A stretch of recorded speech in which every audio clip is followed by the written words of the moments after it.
नमस्कार, मैं विजय कुलवाल स्वागत करता हूं आपका राजस्थान सरकार और वेदांता के CSR इनिशिएटिव ई कक्षा में, जिसका टेक्निकल पार्टनर है मिशन ज्ञान। तो बच्चों, पिछले वीडियोस में हमने अनुपात विश्लेषण को उदाहरण की दृष्टि से पूरा कर लिया था। जो आपकी पाठ्यपुस्तक में उदाहरण संख्या 1 से लेकर 30 तक उदाहरण दिए गए हैं, उनको एक एक कर कर आपको समझा दिया गया है। अब हम आते हैं इसके प्रश्नों के पाठ पर। तो सबसे पहले हम लेने जा रहे हैं अति लघुत्रात्मक प्रश्न। अति लघुत्रात्मक प्रश्न परीक्षा की दृष्टि से बहुत ही ज्यादा महत्वपूर्ण है, क्योंकि क्वेश्चन जो 1 मार्क्स में और 2 मार्क्स में पूछे जाते हैं वो ज्यादातर अति लघुत्रात्मक में से उठाए जाते हैं। तो आइए शुरू करते हैं आपके अध्याय के अनुपात विश्लेषण के अति लघुत्रात्मक प्रश्न। आपकी पाठ्यपुस्तक का पहला अति लघु प्रश्न है, अनुपात से क्या आशय है। तो जैसा हमने पिछले वीडियोस में पढ़ा है कि अनुपात क्या बताता है, दो संख्याओं के गणितीय संबंध को सरल रूप से और अच्छे ढंग से स्पष्ट करता है। देखिए जरा, दो संख्याओं के पारस्परिक संबंध को गणितात्मक रूप से प्रकट करना ही अनुपात कहलाता है। आइए अब बढ़ते हैं अगले प्रश्न की ओर। अनुपात विश्लेषण किसे कहते हैं? तो आपने अनुपात विश्लेषण को लेखांकन में पढ़ा है, और लेखांकन में मुख्य तौर पर क्या बनाए जाते हैं? वित्तीय विवरण बनाए जाते हैं। अनुपात विश्लेषण का संबंध संपूर्ण रूप से वित्तीय विवरणों से है, क्योंकि वित्तीय विवरणों की जो मदें हैं और मदों के समूह हैं, उनके मध्य आपस में जो संबंध ज्ञात किया जाता है, जो गणितीय संबंध निकालकर उसे सरल रूप से स्पष्ट किया जाता है, वही अनुपात विश्लेषण है। वित्तीय विवरणों की जो मदें हैं और मदों का समूह, इसका मतलब आप समझ गए होंगे। सिंगल जो मदें होती हैं वित्तीय विवरणों की, वो भी लेनी है, और साथ ही साथ जो ग्रुप हैं मदों के, जैसे अगर मैं कहूं चालू संपत्तियां करंट असेट्स है, चालू दायित्व करंट लायबिलिटीज हैं, फिक्स असेट्स हैं, ये मदों के समूह हैं। तो इनका आपसी संबंध ज्ञात करना ही क्या कहलाएगा? अनुपात विश्लेषण। अनुपात विश्लेषण वित्तीय विवरण की मदों और मदों के समूह में संबंध को अंकगणितीय रूप में प्रदर्शित करना कहलाता है। अनुपात विश्लेषण की दो सीमाएं बताइए। तो मुख्य तौर पर जो सीमाएं हमने पढ़ी हैं, उन सीमाओं में अगर देखें तो झूठे दिखावों से प्रभावित हो सकती है। इसके अलावा गुणात्मक तथ्यों का अभाव हो सकता है, वित्तीय विश्लेषक की योग्यता का प्रभाव पड़ सकता है, और वित्तीय विवरणों की सीमाओं में जो दोष होते हैं, वित्तीय विवरण की सीमाओं के, वो दोष इसमें शामिल हो सकते हैं। तो मुख्य तौर पर आपको अति लघु प्रश्न है तो दो सीमाएं ही बतानी है। तो यहां बात की जाए तो झूठे दिखावों से प्रभावित, झूठे दिखावों का मतलब कई बार जो लेखे तैयार किए जाते हैं वो झूठे दिखावों से प्रभावित होते हैं। कई कारण होते हैं कि उसमें झूठी मदों को या लाभों को बढ़ा चढ़ाकर प्रदर्शित किया जाता है। साथ ही साथ दूसरी जो सीमा बताई है वो बताइए कि तथ्यों के गुणात्मक विश्लेषण का अभाव। तो वास्तव में अनुपात विश्लेषण में तथ्यों के गुणात्मक विश्लेषण का अभाव होता है। क्योंकि केवल इसमें उन मदों का अनुपात विश्लेषण किया जाता है जिन्हें मुद्रा में मापा जा सकता है। इसका कारण यह है कि लेखांकन ही केवल उन्हीं मदों का संबंध है जिन्हें मुद्रा में मापा जा सकता है। इसमें गुणात्मक तथ्यों पर ध्यान नहीं दिया जाता, चाहे वो व्यवसाय के लिए कितने ही उपयोगी और कितने ही कारगर क्यों ना हो। उदाहरण के लिए आप ले सकते हैं आपके प्रबंधकों की कार्यकुशलता, आपके कर्मचारियों की ईमानदारी, ये उनके इस तरह के गुणात्मक गुण हैं, गुणात्मक तथ्य हैं जो व्यापार को या संस्था को हर तरीके से प्रभावित करेंगे, लेकिन इनका अनुपात विश्लेषण संभव नहीं है।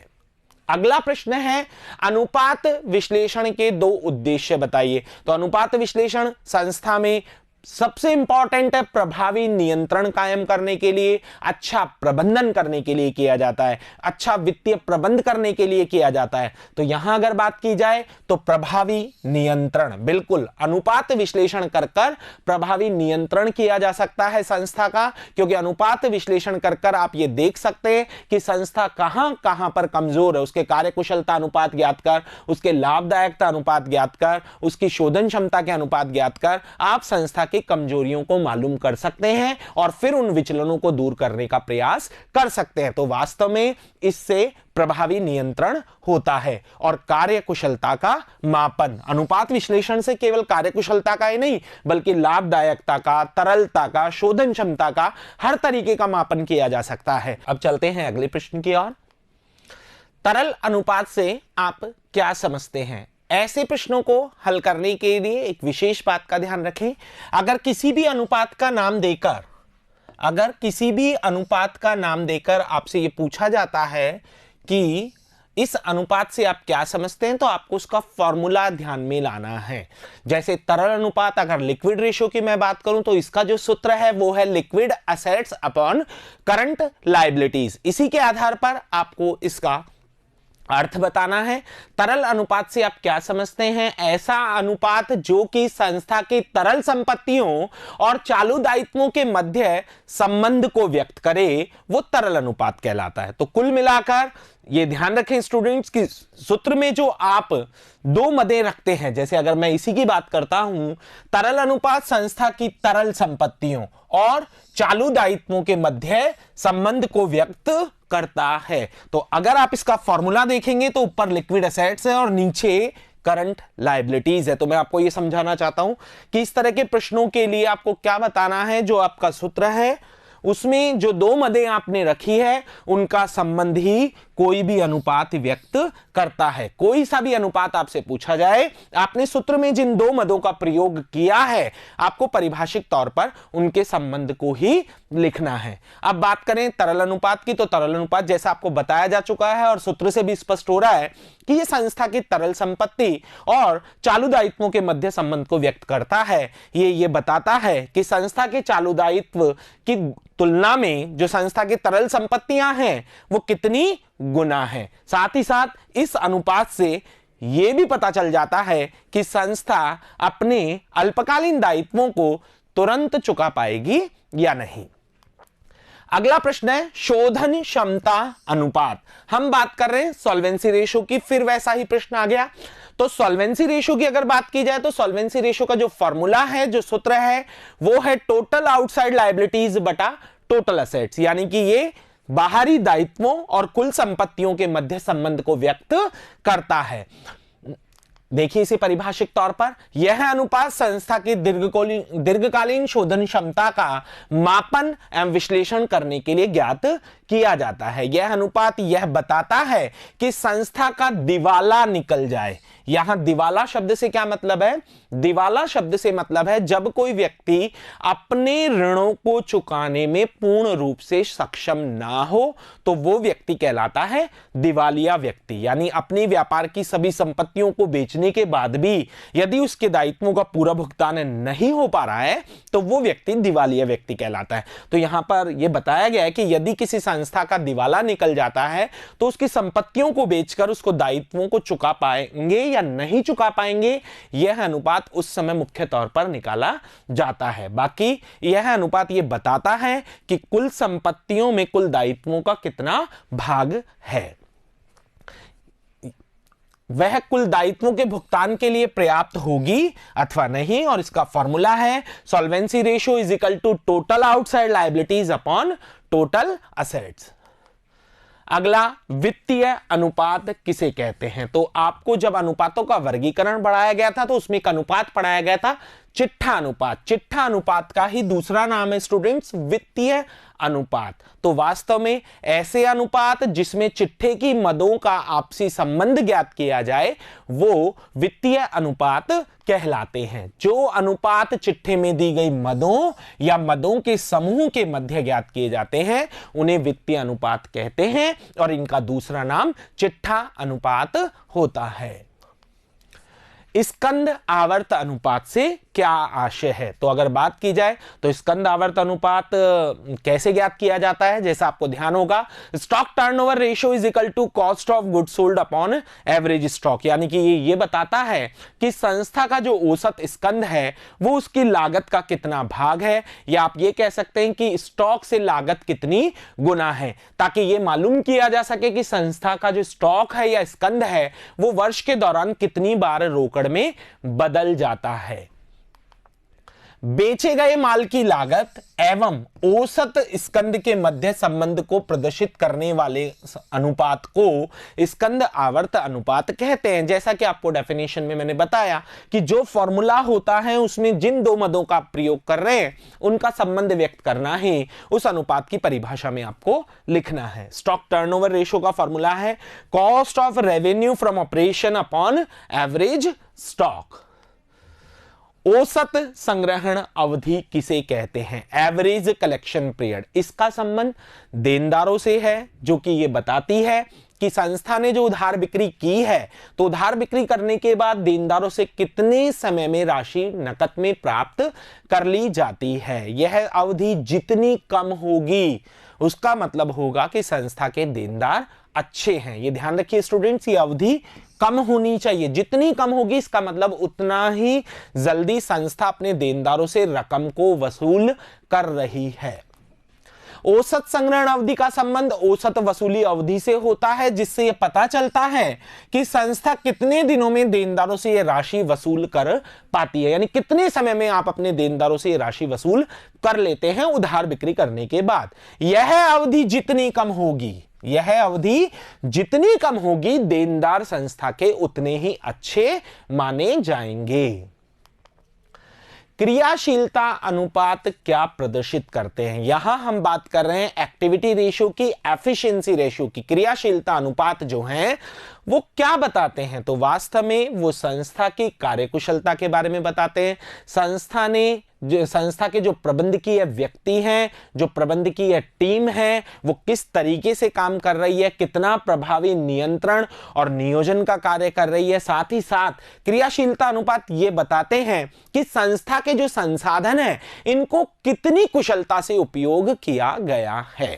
तो यहां बात करना चाहेंगे क्रियाशीलता अनुपात व्यवसाय में कार्य निष्पादनों पर प्रकाश डालते हैं। कार्य निष्पादन का मतलब कार्य करने के बाद के परिणाम, तथा इसकी गणना का प्रमुख उद्देश्य संस्था की कार्य निष्पत्ति तथा प्रबंधकों की कार्यकुशलता का मूल्यांकन करना है। यानी वास्तव में क्रियाशीलता अनुपातों से आप यह मालूम कर सकते हैं कि आपकी संस्था के प्रबंधक कितने कार्यकुशल हैं। इन अनुपातों के माध्यम से यह देखा जाता है कि संस्था ने अपने उपलब्ध साधनों सेवाओं का किस कुशलपूर्ण ढंग से उपयोग किया है या नहीं किया है।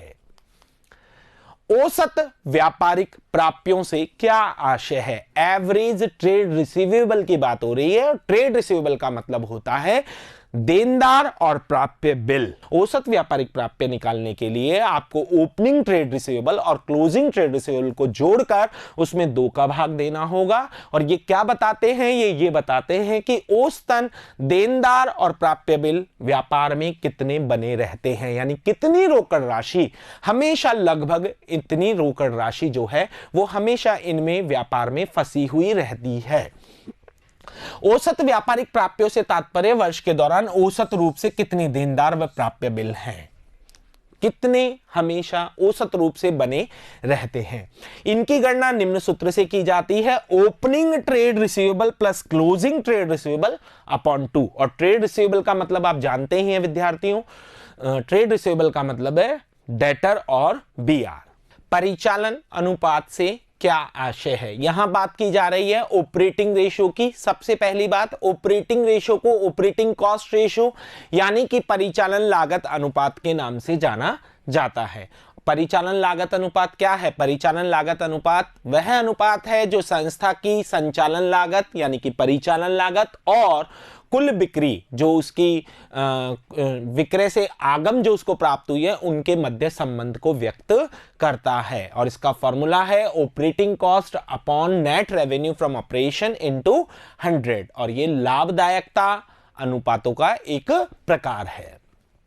ऐसा अनुपात जो व्यापार की परिचालन लागतों और शुद्ध बिक्री के मध्य संबंध को दर्शाए उसे परिचालन अनुपात कहते हैं। और इसकी गणना का सूत्र जैसा कि हमने कहा, operating cost upon net revenue from operation into 100। विक्रय के आधार पर ज्ञात किए जाने वाले दो लाभदायकता अनुपात। जब आपको लाभदायकता अनुपात समझाए गए थे तब आपको बताया गया था कि किसी भी संस्था की लाभदायकता दो आधारों पर मापी जा सकती है, या तो बिक्री पर या पूंजी पर। स्टूडेंट्स, मैं एक बार फिर से रिपीट करना चाहूंगा, आपको जो 5 लाभदायकता अनुपात बताए गए थे उसमें शुरू के 4 सकल लाभ अनुपात, शुद्ध लाभ अनुपात, परिचालन लाभ अनुपात और परिचालन अनुपात विक्रय पर आधारित लाभदायकता है, और एक पढ़ाया गया था आपको विनियोजित पूंजी पर प्रत्याय, वो पूंजी पर आधारित लाभदायकता है। तो शुरू के 4 में से आप कोई भी 2 नाम दे सकते हैं, सकल लाभ अनुपात और शुद्ध लाभ अनुपात बिल्कुल लाभदायकता अनुपातों के प्रकार हैं जो कि विक्रय पर आधारित होते हैं। और इसकी पहचान का तरीका मैं आपको बता दूं, इसके फॉर्मूले में आप सब में नेट रेवेन्यू फ्रॉम ऑपरेशन नीचे रखते हैं जो विक्रय पर आधारित होते हैं। चालू अनुपात व तरल अनुपात में क्या अंतर है? यह प्रश्न बहुत ही ज्यादा इंपॉर्टेंट है और बोर्ड एग्जामिनेशन में 4 मार्क्स तक में यह क्वेश्चन पूछा जा चुका है। तो मैं आपको एक बार चालू अनुपात और तरल अनुपात के बारे में बता दूं।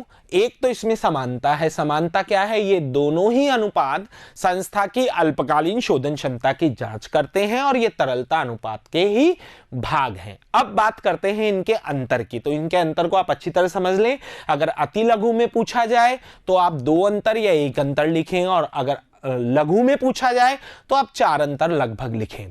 तो यहां अगर बात की जाए तो चालू अनुपात व तरल अनुपात के अंतर की बात करें तो सबसे इंपॉर्टेंट चीज है कि ये अनुपात किस में संबंध बताते हैं। तो जो चालू अनुपात है वो चालू संपत्तियों और चालू दायित्वों के मध्य संबंध बताएगा, जबकि जो तरल अनुपात है वो चालू दायित्वों और तरल संपत्तियों के मध्य संबंध को व्यक्त करेगा। इसके अलावा अगर बात की जाए तो उद्देश्य क्या है इन्हें ज्ञात करने का, तो वैसे देखा जाए तो दोनों का ही उद्देश्य संस्था के अल्पकालीन शोधन क्षमता की जांच करना है, लेकिन चालू अनुपात यह बताता है कि संस्था अपने दायित्वों को, अल्पकालीन दायित्वों को 1 वर्ष के भीतर चुका पाएगी या नहीं, जबकि तरल अनुपात यह बताता है कि संस्था अपने चालू दायित्वों को तुरंत भुगतान कर पाएगी या नहीं। इसके अलावा अगर बात की जाए तो आदर्श माप को लेकर आप अंतर लिख सकते हैं।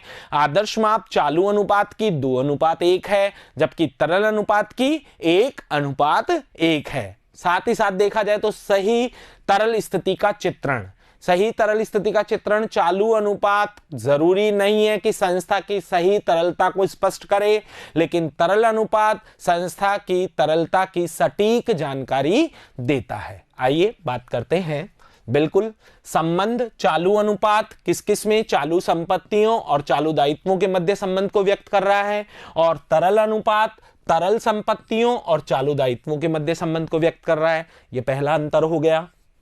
दूसरा है उद्देश्य, ये 1 वर्ष के भीतर दायित्वों को चुकाने की बात करता है, और ये तुरंत दायित्वों को चुकाने की बात करता है। इसके अलावा अगर बात की जाए तो आदर्श माप, इसकी आदर्श माप कितनी है? 2:1, और इसकी आदर्श माप कितनी है? 1:1। अगला देखें सही तरल स्थिति का चित्रण, तो वास्तव में जरूरी नहीं है कि चालू अनुपात सही तरल स्थिति का चित्रण करे, लेकिन अगर तरल अनुपात की बात करूं तो तरल अनुपात संस्था की सही तरल स्थिति का चित्रण करते हैं। ये आपका अति लघु में समझाया गया है, लेकिन यह उत्तर लघु के समान है। आप अगर अति लघु में आता है तो 2 ही अंतर लिखें, लेकिन यह प्रश्न परीक्षा की दृष्टि से बहुत अधिक इंपॉर्टेंट है।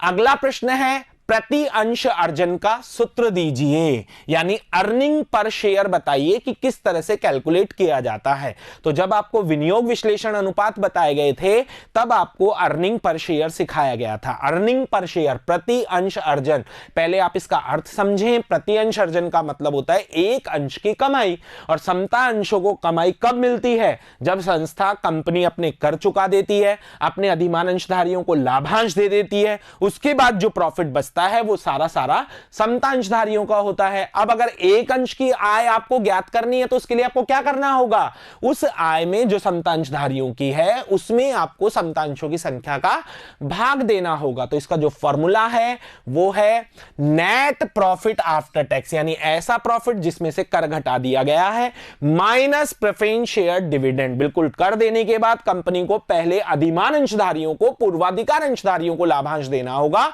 उसके बाद जो प्रॉफिट बचेगा वो समता अंशधारियों का होगा, और फिर इसमें इक्विटी शेयर की संख्या का भाग दे दीजिए तो आपको पता लग जाएगा कि आपने एक अंश के लिए कितनी कमाई की है। आदर्श तरल अनुपात क्या है, ये अभी भी हमने बात की। तरल अनुपात की आदर्श मात्रा कितनी है, 1:1। एक कंपनी का ऋण समता अनुपात, कौन सा अनुपात, डेब्ट इक्विटी रेशियो 0.75:1 है। यानी इसका मतलब यह हुआ कि स्वामियों का यदि 1 रुपया व्यापार में लगा हुआ है तो ऋणदाताओं का 0.75 पैसे व्यापार में लगा हुआ है।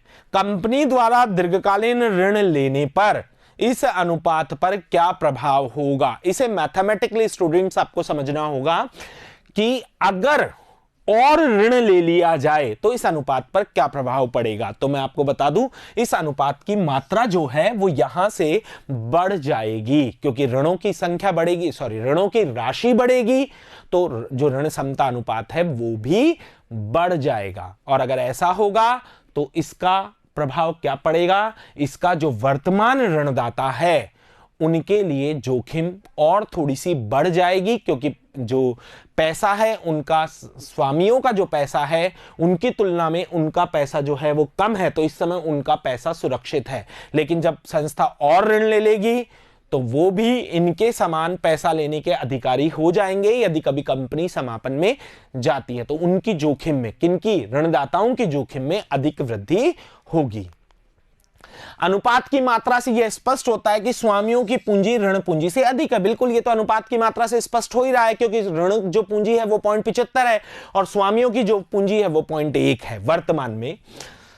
यदि संस्था दीर्घकालीन ऋण लेती है तो इससे उपरोक्त अनुपात की मात्रा भी बढ़ जाएगी, यानी जो 0.75 है वो और ज्यादा इंक्रीज हो जाएगा, जो कि ऋणदाताओं के लिए अधिक जोखिम पूर्ण है। बिल्कुल जोखिम पूर्ण होगा, क्योंकि हम अगर इसको इस तरीके से समझें कि कंपनी मान लीजिए बिना ऋण लिए समापन में जाती है, तो जो भी पैसा या संपत्तियों से जो वसूली होगी पहले जो 0.75 के ऋणदाता हैं उनको दी जाएगी, उसके बाद अंशधारियों को दी जाएगी। लेकिन यदि संस्था और ऋण ले लेती है तो कंपनी जब भविष्य में समापन में जाएगी तो जिस तरीके से वर्तमान ऋणदाता पैसा लेने के अधिकारी हैं उसी तरीके से जो अतिरिक्त ऋण लिया जाएगा वो भी पैसा लेने के अधिकारी होंगे, तो उनकी तुलना में इनका जोखिम बढ़ जाएगा।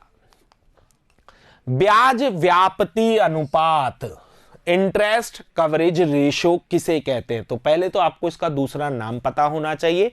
इसे क्या कहते हैं, ऋण सेवा अनुपात यानी डेब्ट सर्विस रेशो कहते हैं। अब यह बताता है कि यह अनुपात क्या प्रदर्शित करता है, तो पहले आपको इसका फॉर्मूला पता होना चाहिए। अगर इसका फॉर्मूला आपको पता है तो आप इसका उत्तर दे सकते हैं। ब्याज व्याप्ति अनुपात का जो सूत्र है वो है net profit before interest and tax upon interest. यह अनुपात क्या बताता है कि संस्था के जो लाभ हैं वो लाभ ब्याज की तुलना में कितना गुना है, और जितना ज्यादा ये अनुपात होगा संस्था ऋणदाताओं के प्रति उन्हें ब्याज चुकाने के लिए उतनी ही ज्यादा सुरक्षित होगी, उतनी ही ज्यादा उसकी स्थिति जो है वो अच्छी होगी।